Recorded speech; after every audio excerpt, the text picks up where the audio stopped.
It seems unlikely that construction of this junior high school or other buildings presently underway will be halted in spite of an appeals court to dismiss the suit because of a 1965 case. But the judge said he will hear this matter either as a separate case or consolidated with others. Legal Services attorney Ed Klautman and Doug Larson, formerly with Legal Services, now in private practice with Ed Polk, also asked for an immediate ruling on increased faculty integration. He also deferred a decision on that motion until later. The judge also told the plaintiffs the school board does not have to supply them with requested records between 1955 and the 1965 court desegregation ruling, because the 1965 ruling is evidence enough that there was segregation before that time. If attorneys can agree on the meaning of untold volumes of school zone and student assignment records, then the July 12th trial could be a one-day affair. If they can't agree, however, it may be a long, drawn-out, involved procedure. This is Roger McDonald, Channel 8 News on the Move. Way to go, Roger.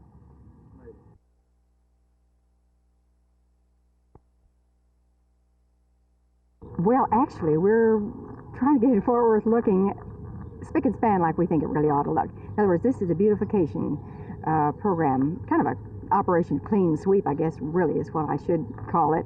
We think that Fort Worth's a very beautiful city and has so many advantages, and we'd like to see it looking better. How do you intend to go about it?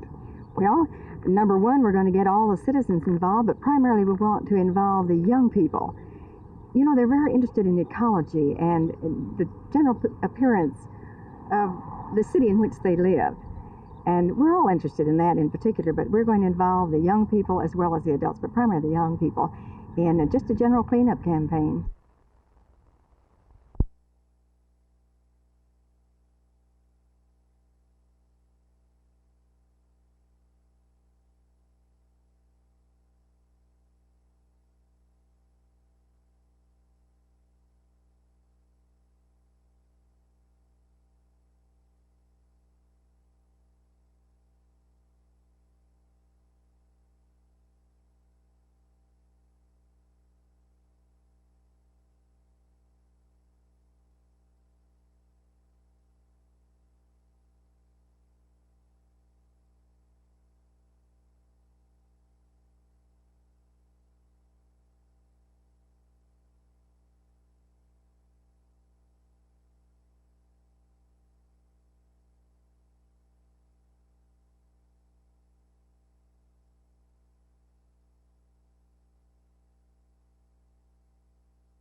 The state constitution provides that all personal property shall be taxed at an equal rate, but apparently that provision isn't being followed in the city of Fort Worth, and at least a few people are upset about it.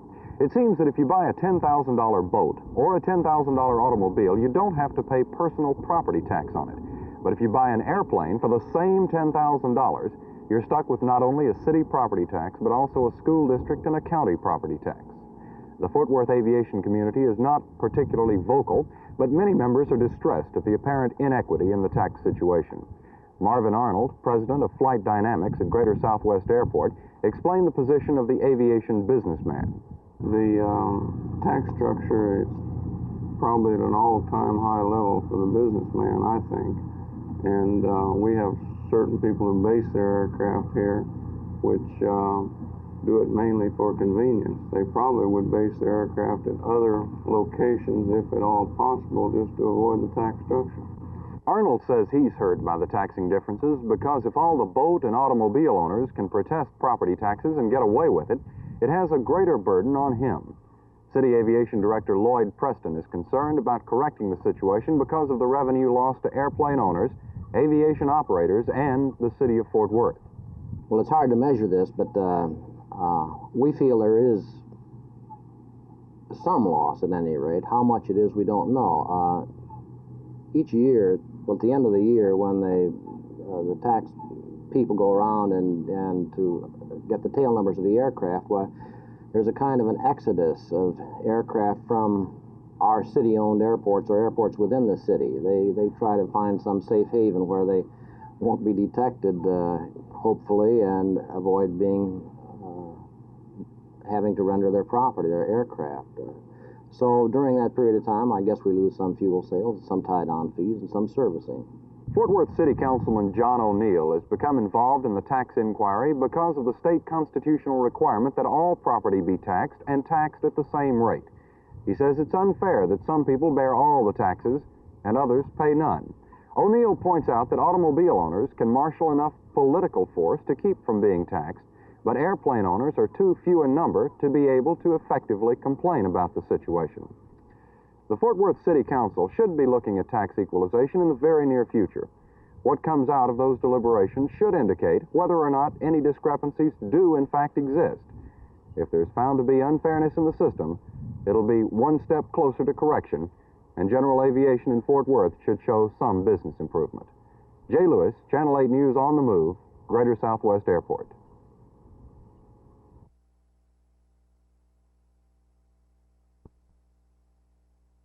Now, what this total system does then is simply assign volumes of traffic to our various inputs to the freeway to maximize the flow on the freeway.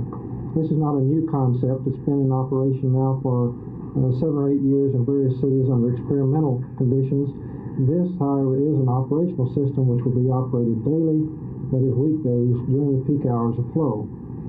And the system should do several things. One, of course, is improve the efficiency of the moving lanes of the freeway, improve the merging conditions of the ramp drivers entering the freeway, but reminding you again that you still have the responsibility to make the final decision to enter into the traffic stream based on existing conditions. You should, we should detect an improvement in total travel time through the North Central Expressway corridor, that is an improvement in the average speed. We expect a lessening of the traffic congestion, not an elimination, but a lessening of the severity and length of congestion that we normally experience on the freeway daily. Now, because the average motorist travels this freeway once a day to work and back, we expect that he will become used to the system, understand how it operates within a week.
His name is Winnie the Pooh, and he's an 11-week-old Himalayan sun bear.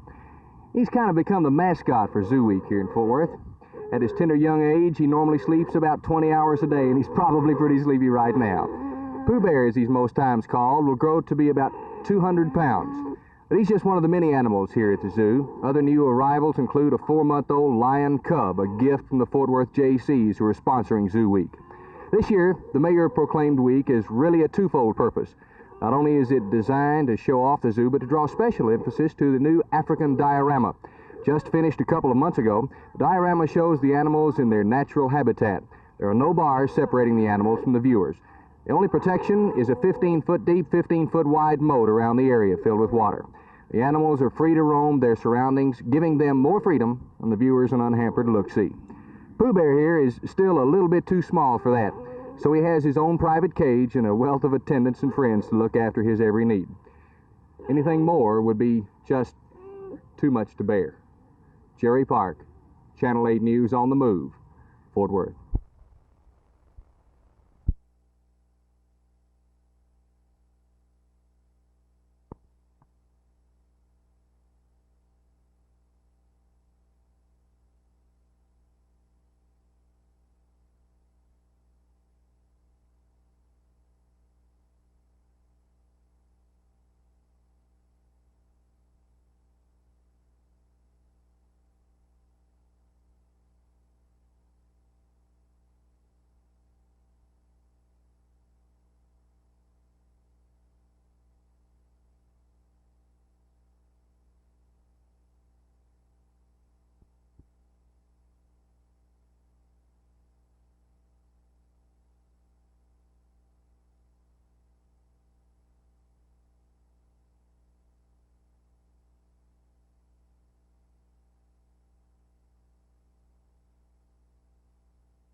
The Dallas Legal Services Project has filed a desegregation suit against the Dallas school system and asked for a halt to construction of new schools.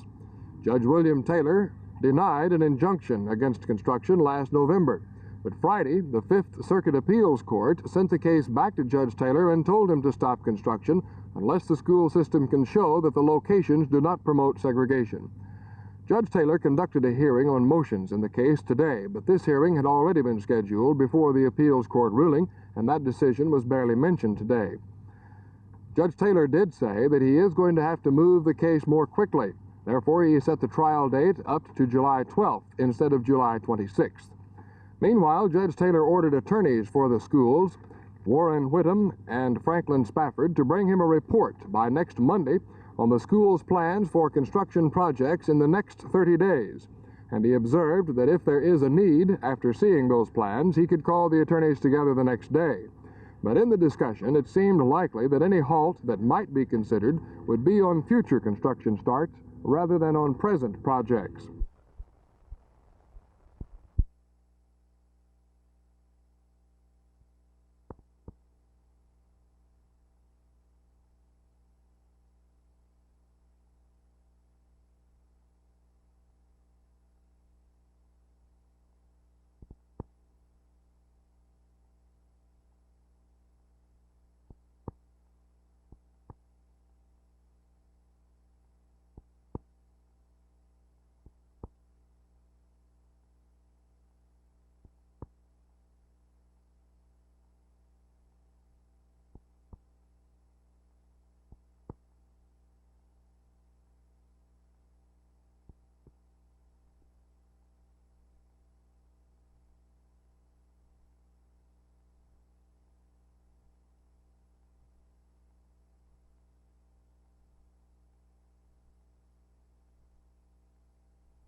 Well, the Personnel Committee is scheduled to meet on Monday, but they said something about meeting tomorrow, which will be Thursday. So I really don't know, but we'll just be ready to meet with them whenever they do meet. Realistic, Mrs. Howard, do you suppose that the salary increases and the benefits that you're looking for really will come about by the time this budget is announced? Well, we certainly hope that they'll be able to incorporate some of them, because we were promised last year that this next year every teacher would be placed on the correct salary step, and we just don't see how Dr. Estes or the board can back off from this commitment.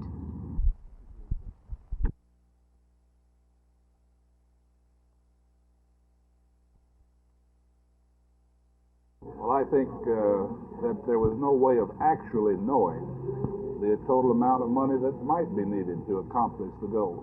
We were certainly in sympathy with the needs.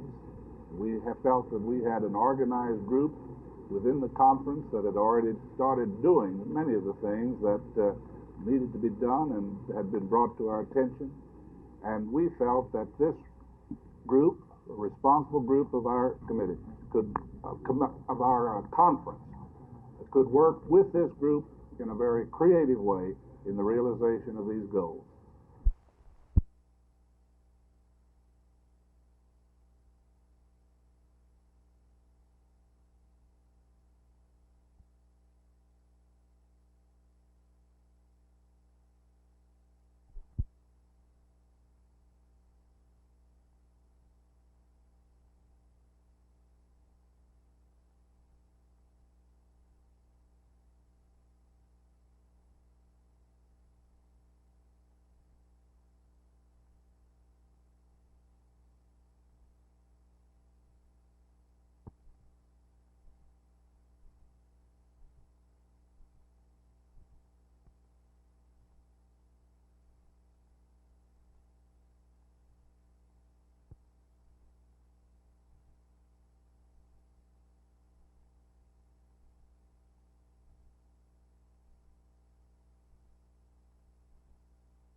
first building, Judy, is an office building.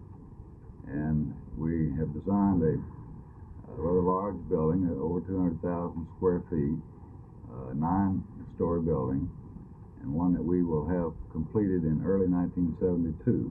We expect to be the first new downtown office building ready for occupancy and occupied. Is there that much demand for office space in Dallas? Yes, in downtown Dallas there's still a shortage of office space. And we're trying to respond to that shortage right now as quickly as we can.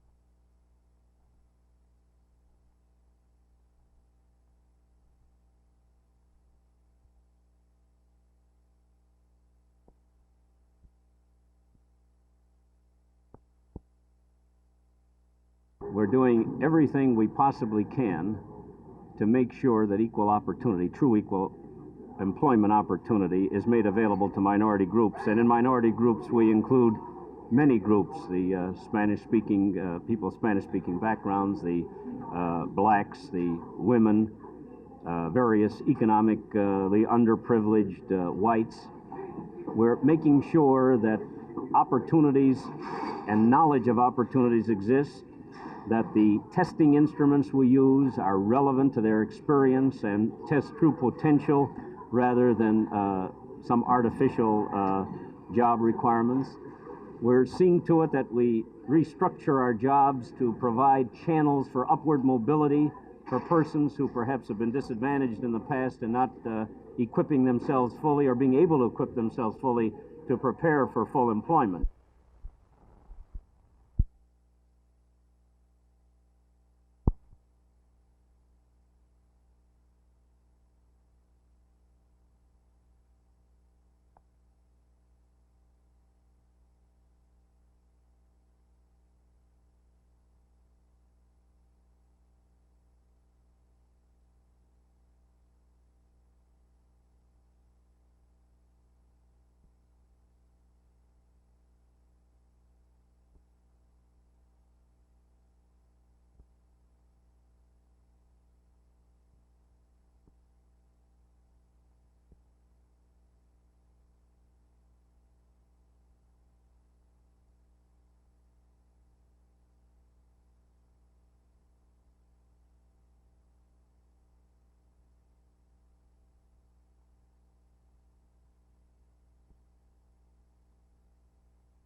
Well, my personal opinion on this particular subject is this is not necessary. There's no need of a sign saying no discrimination. We understand this, and this, to my estimation, would cause actually a feeling of, should we say, with the people who are thought of as a discriminating person.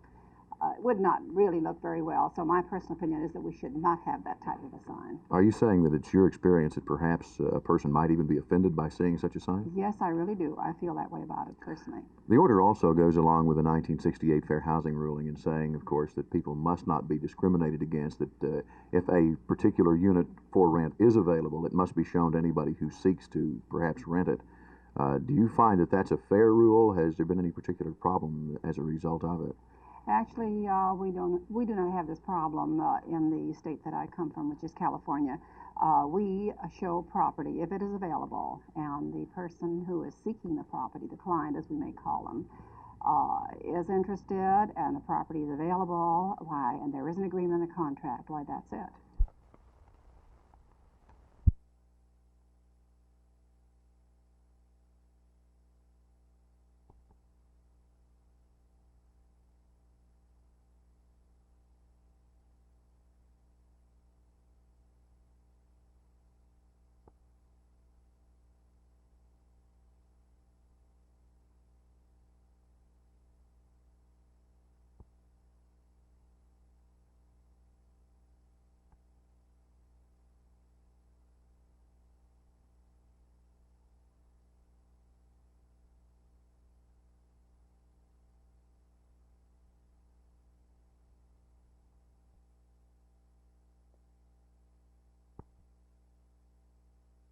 I feel that these 19 proposals, as they were, and as the committee took them, that if we look into the hearts, this is the thing, rather than the money sent, because you cannot set up a program just by gearing it on money. But the fact of having the hearts willing means that the money that needs to be given toward it, people will generously give this money.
It is the decisive reason, yes. We had had one previous work stoppage because of Texas Electric Service Company personnel working on the project. The days lost then and days lost to weather have not helped us, but certainly the final blow was this latest walkout, and the fact that the paving contractor will now be leaving the site is of no comfort, because the other contractors have to perform certain duties.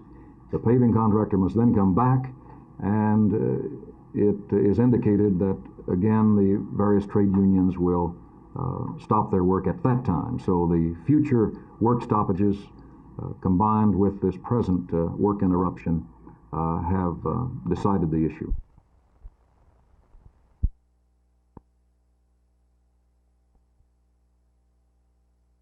Now, what about the possibility of a general strike, letting all the contracts expire and then everyone strike at once? This would be the only legal way to let all contracts expire. The last one would expire July the 28th. Then a nationwide strike would be possible. Would you favor this path if there is no agreement reached? Wholeheartedly, yes. What would be the purpose of it? To gain what we feel like would be a reasonable wage increase plus benefits, and we would all be together in a common cause. Rather than each company against each union? Yes. There are 34 contracts that have expired at this time. What are the principal items that the negotiations are hung up with? Principally wages. We feel like that we signed a 3-year contract in 1968. In this contract, we fell way behind the rise of the economy, some $24 or $25 a week behind. Another is the pensions. The pension plan as it now stands draws more in interest than they pay out in pensions. The people that have retired from the company are not able to live anywhere adequately on what they receive.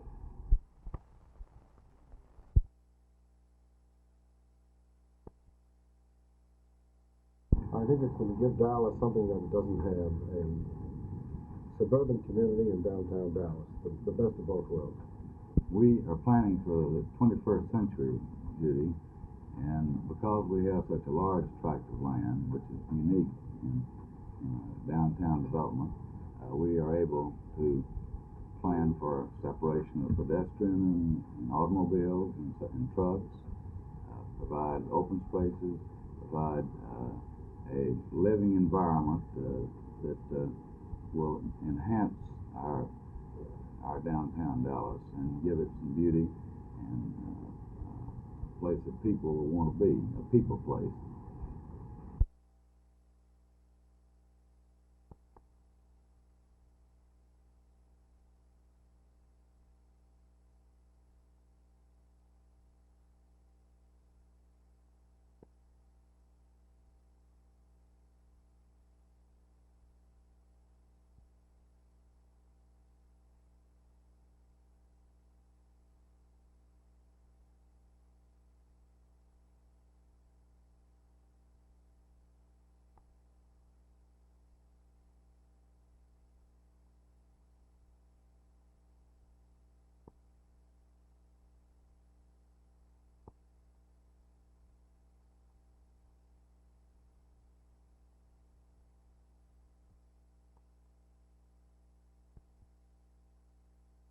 School board members are being asked again tonight to approve a Human Relations Resources Commission. The committee supposedly would be appointed by School Superintendent Julius Trulson. The committee itself would be composed of leaders from the various ethnic groups around the city. The members would act as advisors to the administration concerning problems such as needs, wants, and developing situations in their various areas and groups. On another issue, teachers who are already being evaluated by the students may get a chance to express their opinions about their bosses, the school principals. Board members will take a look tonight at a form proposed to be used if the teachers get the evaluation plan. The meeting is scheduled to start tonight at 7:30 in the school administration building. This is Jerry Park, Channel 8 News on the Move, Fort Worth. I believe what you're talking about is the Manpower Act that the Senate passed just recently in terms of public service jobs.